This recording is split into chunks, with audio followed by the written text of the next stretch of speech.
رحیم محترمہ نفیسہ شاہ صاحبہ،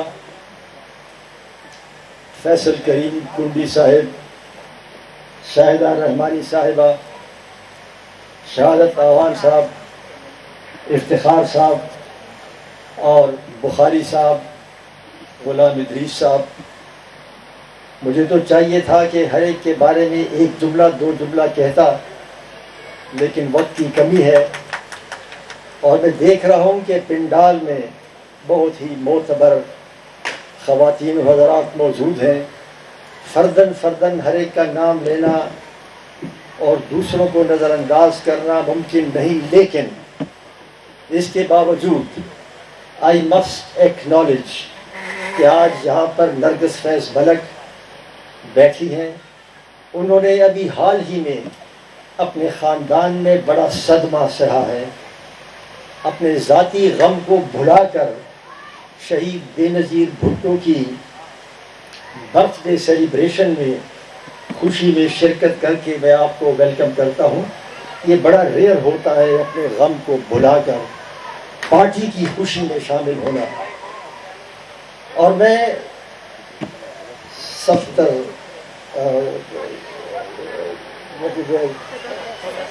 صدف کو مبارکباد پیش کرتا ہوں، ہماری سٹی تنظیم کی جو صدر ہے، اور میں صدف کو ایک عرصے سے جانتا ہوں۔ ان کے پاس عہدہ ہو یا نہ ہو، انہوں نے اپنے حصے کی شمع جلائی ہے، بغیر عہدے کے بھی اور عہدے کے ساتھ بھی۔ اور ایسے کارکن جو اپنے عہدے کی لالچ کے بغیر، عہدہ ہو یا نہ ہو، اپنے حصے کی شمع جلائے، وہ ہمارے پارٹی کا اثاثہ ہے۔ میں آپ کو کمپلیمنٹ کرتا ہوں، اور آپ کے ساتھ جو آپ کی دوسری جو تنظیم ہے ان سب کو مبارکباد پیش کرتا ہوں۔ دیکھیے جی، آج شہید محترمہ بے نظیر بھٹو کی برتھ ڈے ہے، تو آپ سب کو، قائدین کو، کارکنوں کو، سب کو یہ برتھ ڈے مبارک ہو۔ صدف نے کہا کہ شہید بی بی کے بارے میں بات کریں، ہر شخص بات کر لے، باتیں ختم نہیں ہوں گی۔ جنرلی آپ کو بتا دوں کہ جب ہم کہتے ہیں کہ شہید بے نظیر بھٹو ایک عظیم شخصیت تھی، عظیم لیڈر تھی، تو جو عظیم لیڈر ہوتا ہے اس کی شناخت کیا ہوتی ہے؟ ہر شخص لیڈر بنتا پھرتا ہے، لیکن عظیم لیڈر کو، بڑی شخصیت کو آپ ایک دوسرے دعوے دار سے، عظمت کے دعوے دار سے کیسے ممتاز ممیز کر سکتے ہو؟ دیکھیے، عظیم شخصیت وہ ہوتی ہے جس کے ساتھ جو بھی ان کانٹیکٹ آ جائے، خواہ وہ نفیسہ شاہ ہو، شاہدہ رحمانی ہو، فیصل کریم کنڈی ہو، جو بھی ہو، جو بھی عظیم شخصیت کے ساتھ ربط میں آتا ہے وہ خود غیر معمولی بن جاتا ہے۔ اور آپ دیکھیں، آپ کو پاکستان پیپلز پارٹی میں گلگت اور چترال سے لے کر کراچی تک آپ کو غیر معمولی شخصیات نظر آئیں گی۔ وہ غیر معمولی اس لیے نظر آتی ہیں کہ انہوں نے زندگی کے کسی موڑ پر شہید محترمہ بے نظیر بھٹو کے ساتھ ان کا رابطہ رہا ہے۔ آپ ان کو شہید محترمہ بے نظیر بھٹو کی رفاقت سے ہٹا دیں تو وہ اتنے بلند و بالا نظر نہیں آئیں گے جتنے وہ آج نظر آتے ہیں۔ تو یہ ایک خصوصیت ہوتی ہے بڑے لیڈر کی، اور بڑے لیڈر کی ایک خصوصیت یہ ہے کہ وہ آپ کو، مجھے، سب کو شناخت دیتا ہے۔ جب شہید بے نظیر بھٹو پیدا ہوئی 1954 میں، تو ان کی شناخت کیا تھی؟ ان کی شناخت پاکستانی تھی، شی واز اے پاکستانی۔ اور 1954 کے بعد جب 2007 میں شہادت ہوتی ہے، اور یہ جو سفر وہ طے کرتی ہے، وہ سفر کے اختتام پر پھر وہ پاکستان کی شناخت بن جاتی ہے، پاکستان کی پہچان بے نظیر بھٹو بن ہوتی ہے۔ تو یہ جو سفر ہے کہ جب وہ پیدا ہوئی تو ان کی شناخت پاکستان تھا، جب ان کی شہادت ہوئی تو پاکستان کی شناخت وہ بن گئی تھی۔ یہ عظیم لیڈر کی نشانی ہوتی ہے۔ آج جب ہم شہید بے نظیر بھٹو محترمہ کی برتھ ڈے سیلیبریٹ کرتے ہیں تو ہمیں یاد رکھنا چاہیے کہ ہمارے اوپر ان کا کچھ قرض بھی ہے۔ اٹ از ناٹ اونلی کہ ہم صرف سیلیبریٹ کریں، ہم کو وہ قرض بھی سامنے رکھنا ہوگا۔ اور اگر آپ کو یاد ہو، جب 27 دسمبر کو انہوں نے لیاقت باغ میں تقریر کی، ان کی آخری تقریر اور آخری چند جملے وہ یہی تھے نا کہ ملیٹنٹس اور دہشت گردوں کے بارے میں انہوں نے کہا کہ یہ پاکستان کا جھنڈا اتارنا چاہتے ہیں، اور کہا کہ میں ان سے لڑوں گی، تم ان سے لڑو گے۔ آپ سے وعدہ کیا تھا کہ ہاں آپ اور ہم سب ان دہشت گردوں سے مل کر لڑیں گے۔ اور یہ ہمارے اوپر قرض ہے، اور قرض اس لیے ہے، اور یہ تھوڑی میں پولیٹیکل بات کر رہا ہوں کیونکہ آپ دنیا میں اور شہر میں تمام لوگوں سے ملتے ہیں، تو آپ کو ایک بات کلیئر ہونی چاہیے کہ وائے ہمارے اوپر یہ قرض ہے اور اس قرض کو ہم نے کیسے چکانا ہے۔ قرض اس لیے ہے کہ شہید محترمہ بے نظیر بھٹو نے فلسافیکل بات کی۔ انہوں نے کہا کہ ہم ان دہشت گردوں کے ساتھ لڑیں گے۔ میں دیکھ رہا ہوں کہ ان کی شہادت کے بعد انہوں نے پروفیٹک الفاظ کہے۔ ان کی شہادت کے بعد طاقت کا محور آپ سے، ورکر سے، سیاسی کارکن سے ہٹ کر نان اسٹیٹ ایکٹر ملیٹنٹس کی طرف جا رہا ہے۔ طاقت کا مرکز کارکن اور سیاسی جماعتوں کے ہاتھ سے نکل کر ڈی فیکٹو اسٹیٹ کے ہاتھ میں جا رہا ہے۔ طاقت کا مرکز اسلام آباد کے پارلیمان سے نکل کر راول پنڈی کی طرف منتقل ہو رہا ہے، اور ایک نیا منظرنامہ ہے، اور اس منظرنامے میں مسلسل طاقت، سیاسی قوت آپ کے ہاتھ سے نکل کر ملیٹنٹس، نان اسٹیٹ ایکٹرز اور نان اسٹیٹ ایکٹرز کی پشت پناہی کرنے والے اسٹیٹ ایکٹرز ان کے ہاتھوں کی طرف منتقل ہو رہا ہے۔ اس کو سمجھنے کی ضرورت ہے، تاکہ جب بی بی نے کہا تھا 27 دسمبر 2007 کو کہ ہم یہ نہیں ہونے دیں گے، میں لڑوں گی تم لڑو گے، تو وہ جنگ یہ جنگ ہے کہ طاقت کا مرکز سیاسی جماعتوں سے جا کر ہٹ کر راول پنڈی اور نان اسٹیٹ ایکٹرز کی طرف منتقل ہو رہا ہے۔ تو ایک ہمارے اوپر یہ قرض ہے، اس کے علاوہ اور بھی قرض ہے۔ شہید محترمہ بے نظیر بھٹو نے کارکنوں کو، تمام جمہوری قوتوں کو، جمہوری لوگوں کو سوچنا سکھایا، غور و فکر کرنا سکھایا۔ ان کی شہادت کو اب 13-14 سال ہو گئے، اور ہم دیکھ رہے ہیں کہ ہمارا معاشرہ جس سمت میں جا رہا ہے، سوچ و فکر پر پابندیاں ہو لگ رہی ہیں۔ سوچ و فکر اب آزاد نہیں ہے۔ تو میں آپ کی خدمت میں یہ گزارش کرنا چاہتا ہوں کہ اس پر غور کریں۔ سوچ و فکر پر قدغنیں لگ گئی ہیں، اور قدغنیں لگ رہی ہیں 5G وار کے نام پر۔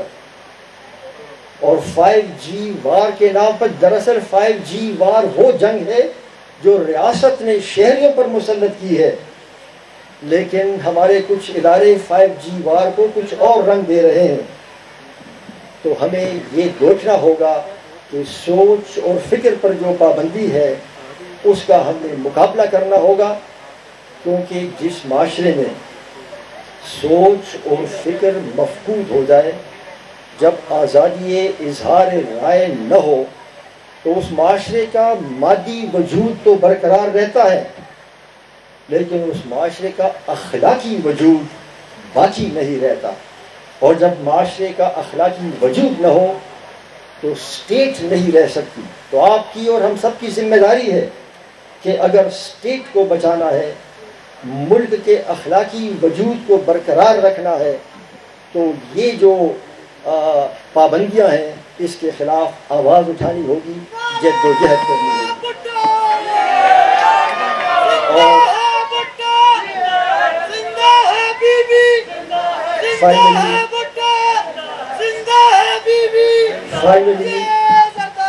فائنلی میں اس کا اپنی گفتگو ختم کروں گا۔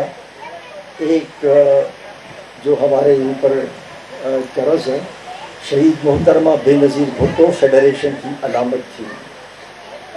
جب ہم کہتے ہیں کہ بے نظیر چاروں صوبوں کی زنجیر تھی، آج اس فیڈریشن کو خطرات لاحق ہیں، اور یہ ہمارے اوپر قرض ہے کہ فیڈریشن کو بچائیں۔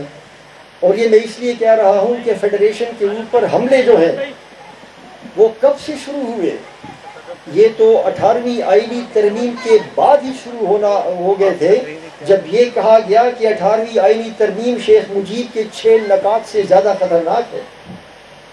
اور آپ دیکھیے، شہید بی بی 2006 میں چارٹر آف ڈیموکریسی سائن کرتی ہے، 2008 میں ان کی پارٹی برسر اقتدار آتی ہے، 2010 میں چارٹر آف ڈیموکریسی کے عین مطابق 18ویں آئینی ترمیم ہوتی ہے۔ کچھ لوگوں کو پسند نہیں آیا، کیونکہ 18ویں آئینی ترمیم کے ذریعے عدالتوں کا دروازہ بند کر دیا گیا، آرٹیکل 6 میں ترمیم کر کے غاصبوں کا دروازہ بند کر دیا گیا، لیکن سازشیں بند نہیں ہوئی۔ اور ہم نے دیکھا کہ اس کے 4 سال بعد 2014 میں یہاں دھرنا ہوا، پارلیمان رخصت ہو جاتا، اس وقت کا وزیر اعظم استعفیٰ جیب میں لے کر پارلیمنٹ ہاؤس آیا تھا۔ I must admirer, Khurshid Shah نے کھڑے ہو کر کہا کہ میاں نواز شریف صاحب، آپ نے استعفیٰ نہیں دینا، یہ پارلیمان ہے اور آپ لیڈر آف دا ہاؤس ہو، ہم آپ کے ساتھ ہیں۔ یہ آپ کی پارٹی کی قربانیاں ہیں کہ اس وقت کی حکومت کو آپ نے سہارا دیا، اور آپ نے کہا کہ ہم پارلیمان کو نہیں گرنے دیں گے۔ سازشیں پھر بھی ختم نہیں ہوئی۔ 2017 میں فیض آباد میں دھرنا ہوا، اور آپ نے دیکھا کہ سازشیں کیسی چلی۔ ہماری پارٹی کے ایک وزیر اعظم کو نااہل، لیکن سلسلہ چلتا رہا، دوسرا وزیر اعظم آ گیا۔ ہمارے بعد دوسری حکومت کا بھی ایک وزیر اعظم نااہل، اگرچہ عدلیہ سے وہ اختیارات نئے قانون میں چھن گئے تھے، لیکن پھر بھی ہوا۔ عدلیہ ہی نے ایک وزیر اعظم کو گھر بھیجا، دوسرے کو بھی بھیجا، لیکن ان اسپائٹ آف دیٹ آپ دیکھیں کہ ایک پارلیمان سے دوسرا، ایک حکومت سے دوسری، اور جب یہ جڑیں پکڑنے لگی تو کچھ لوگوں کے کان کھڑے ہو گئے، وہ سازشیں اب بھی کر رہے ہیں۔ اور جو آخری سازش اس وقت ہو رہی ہے، جس کو آپ کو سمجھنے کی ضرورت ہے، وہ یہ ہے کہ جو نیا بل آیا ہے الیکشن ایکٹ 2017 میں ترمیم کا، جس میں الیکٹرانک ووٹنگ مشین کا ڈول ڈالا گیا ہے، اور جس میں کہا گیا ہے کہ ہم غیر جو دوسرے ممالک میں مقیم پاکستانیوں کو ووٹ کا حق دینا چاہتے ہیں، ہمیں تو کوئی اعتراض نہیں، یہ تو اچھی بات ہے کہ ان کو ووٹ کا حق ملے، لیکن خیال رہے آپ کارکن ہو، آپ ورکر ہو، آپ کو اس بات کی ایجوکیشن ہونی چاہیے کہ گیم پلان کیا ہے۔ گیم پلان یہ ہے کہ ایکسپیکٹڈ پاکستانیز کے نام پر الیکٹرانک ووٹنگ مشین کا انٹروڈکشن کیا جائے، اور پھر الیکٹرانک ووٹنگ مشین کے ذریعے آنے والا انتخاب جو ہے اس میں دھاندلی کر کے ایک نیا پارلیمان مسلط کیا جائے، پھر اس نئے پارلیمان سے 18ویں آئینی ترمیم کو رول بیک کیا جائے۔ یہ میں تصور کی آنکھ سے دیکھ رہا ہوں کہ یہ ہونے والا ہے، یا کم از کم کوشش جاری ہے۔ اس کا کریڈٹ ہماری قیادت کو جاتا ہے کہ پی ڈی ایم کے پلیٹ فارم پر پارٹی کے قیادت نے کہا کہ پارلیمان نہیں چھوڑنا، اگر پارلیمان چھوڑا تو ضمنی انتخابات کرا دے گا۔ چونکہ ہم باہر نکل گئے ہوں گے، ضمنی انتخابات میں ہم نہیں ہوں گے، تو 2/3 میجارٹی مل جائے گی، 2/3 میجارٹی سے آئین میں ترمیم کرے گا، 18ویں آئینی ترمیم رول بیک ہوگی۔ I salute the leaders of my party, جنہوں نے اس چیز کو بھانپا، سمجھا اور کہا کہ نہیں، پارلیمان نہیں چھوڑیں گے۔ ہم نے پارلیمان 2014 میں بچایا، پارلیمان کو اب بھی بچائیں گے۔ اور آپ نے دیکھا کہ اس کے بعد جتنے بھی ضمنی انتخابات ہوئے، اپوزیشن نے جیتے، سازش کرنے والے باز نہیں آئے۔ چنانچہ اب EVM کا ڈول ڈالا جا رہا ہے. بلاول بھٹو زرداری صاحب نے کہا کہ ہم ایکسپیٹریٹ پاکستانیز کو رائٹ آف ووٹ دیں گے، ضرور دیں گے، لیکن اس کے لیے میکینزم بنا لو، ان کے نام پر EVM نہ کرو. تو میں آج یہ اعلان کرنا چاہتا ہوں کہ ہم EVM کو مسترد کرتے ہیں. ہم EVM کو سمجھتے ہیں کہ یہ پارلیمان کے اوپر ایک اور بیک ڈور سے حملہ ہو رہا ہے، اور EVM کے ذریعے سلیکٹر اور سلیکٹڈ ہاتھ ملا کر ایک سلیکٹڈ پارلیمان مسلط کرنا چاہتے ہیں، جس کی وجہ سے وہ 18ویں آئینی ترمیم اور NSC ایوارڈ اس کو رول بیک کرنا چاہتے ہیں. میں نے آپ لوگوں کا زیادہ وقت لیا، لیکن یہ ضروری تھا کہ میں آپ کو ان باتوں سے آگاہ کروں، تاکہ اس طرح کی تقاریب محض تقریب نہ ہو، بلکہ یہ ایک اسٹڈی سرکل بھی ہو، اس میں آپس میں مکالمہ ہو، اس میں باتوں کو سمجھنے کی کوشش کی جائے، تاکہ جب آپ باہر جائیں تو پھر آپ کا ذہن کلیئر ہونا چاہیے کہ پاکستان کو اس وقت کیا خطرات درپیش ہیں، اور آپ کی پارٹی، میری پارٹی، ہماری پارٹی ان خطرات کا مقابلہ کرنے کے لیے کیا کر رہی ہے. میں آخر میں صرف یہ کہنا چاہتا ہوں کہ ہمارے کارکنوں کو پارٹی سے گلے شکوے بھی ہوتے ہیں. یہ وقت گلے شکووں کا نہیں ہے، یہ وقت یہ ہے کہ صدف مرتضیٰ جیسے بغیر پارٹی عہدے کے بھی دیا جلاتی ہے. میری آپ سب سے گزارش ہے کہ اپنے حصے کا دیا جلاؤ. تاریکی بڑی ہوگی، لیکن تاریکی کم کرنے کے لیے تاریکی کو کوسنا کافی نہیں ہے، بلکہ اپنے حصے کا دیا جلانا ضروری ہے. اگر آپ کو یہ روشنی دھندلی نظر آتی ہے، دھندلی سی روشنی ہے، مگر روشنی تو ہے. میں آپ سب کا شکر گزار ہوں.